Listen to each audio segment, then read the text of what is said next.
महाभारत में कुंती जब अपने पुत्रों के सहित वन में घूम रही थी, जा रही थी, तो उस समय महर्षि व्यास जी मिलते हैं उनको। व्यास जी मिलते हैं तो उसमें उस समय व्यास जी से सलाह लेते हैं। व्यास जी कहते हैं तो उसमें रोने लग जाती है कुंती, उसमें वन में जा कर के इस तरह से।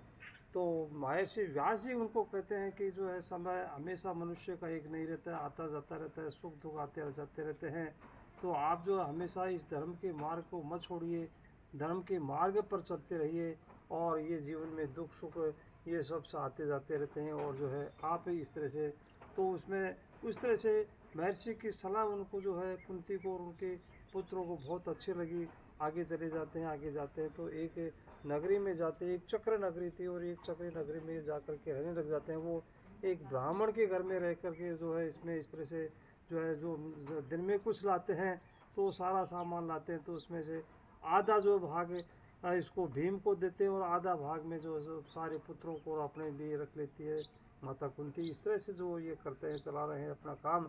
तो इस तरह से उस नगरी में एक ब्राह्मण के घर में रहते हैं। तो ब्राह्मण के घर में जाकर के इस तरह से वो एक जो एक राक्षस रहता था, उसका नाम था बकासुर राक्षस था। बकासुर राक्षस वो एक गुफा में रहता था, पहाड़ की गुफा में। तो गांव के लोगों को सबको परेशान करता था, सबको खा जाता था। तो इस तरह से जो है लोगों को बहुत इसमें राजा भी उसके लिए कुछ नहीं कर पाया था।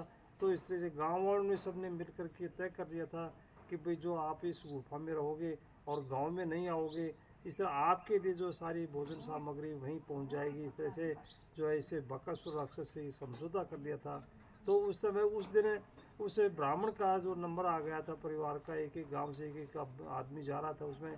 तो उस दिन उस ब्राह्मण का नंबर आ गया तो ब्राह्मण बड़ा चिंतित हो गया, ब्राह्मणी भी रोने लग गई। तो जो है माता कुंती ने उनका रोने का कारण पूछा, चिंतित होने का कारण पूछा। तो इस तरह से जो है राक्षस के साथ समझौता किया हुआ था। आज हमारा नंबर है। तो जो है माता कुंती ने कहा कि आप चिंता मत करो, मैं मेरे 5 पुत्र हैं, पांचों पुत्रों में से एक पुत्र भीम को मैं भेज दूंगी, आप चिंता नहीं करो। तो लेकिन ब्राह्मण ने मना कर दिया था कि माता इस तरह से हम नहीं करेंगे, क्योंकि आप तो अतिथि हैं, अतिथि देवो भव, अतिथि तो भगवान के बराबर होते हैं। आपको हम जो भी इस परेशानी में नहीं डालेंगे, आप जो है। लेकिन जो है माता कुंती ने उनको धीरे धीरे समझा दिया, और धीरे धीरे समझा करके मेरा पुत्र है वो भीम है, वो 10,000 हाथियों का बल रखता है। इस तरह से जो है उस बकासुर राक्षस को ख़त्म कर देगा। इस तरह से माता कुंती ने उनको समझा बुझा करके जो है तैयार कर लिया, और भीम को तैयार करते हैं। भीम जो है वो बैलों की गाड़ी ले करके वो जाता है उसमें, और सारी सामग्री खाने पीने की सारी सामग्री और सारी सामग्री उसमें ले जाता है।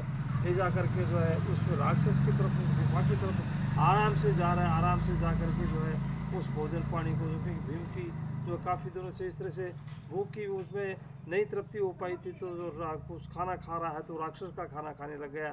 तो राक्षस ने देखा इस तरह से ये कौन आ गया, इस तरह से बड़ा जो राक्षस जो उसकी तरफ चलता है, तो राक्षस वो बड़ा विकराल रूप करके और जो है भीम की तरफ चलता है। तो भीम ने भी एक पेड़ उखाड़ लिया, और पेड़ उखाड़ करके जो जैसे राक्षस की तरफ दौड़ता है, राक्षस को जो है इस तरह से आता हुआ देख करके दोनों में घमासान युद्ध होता है। घमासान युद्ध होकर के और लात घूसों से ही उसके जो है उसको ख़त्म कर देता राक्षस को, बकासुर को।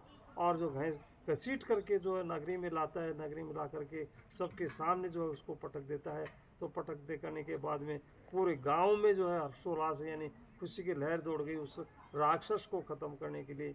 इसलिए जो है भीम ने जो है इस तरह से, क्योंकि भीम में बहुत बड़ा बल था, 10,000 हाथियों का बल होने के कारण जो उस राक्षस को उसने ख़त्म कर दिया था। धन्यवाद।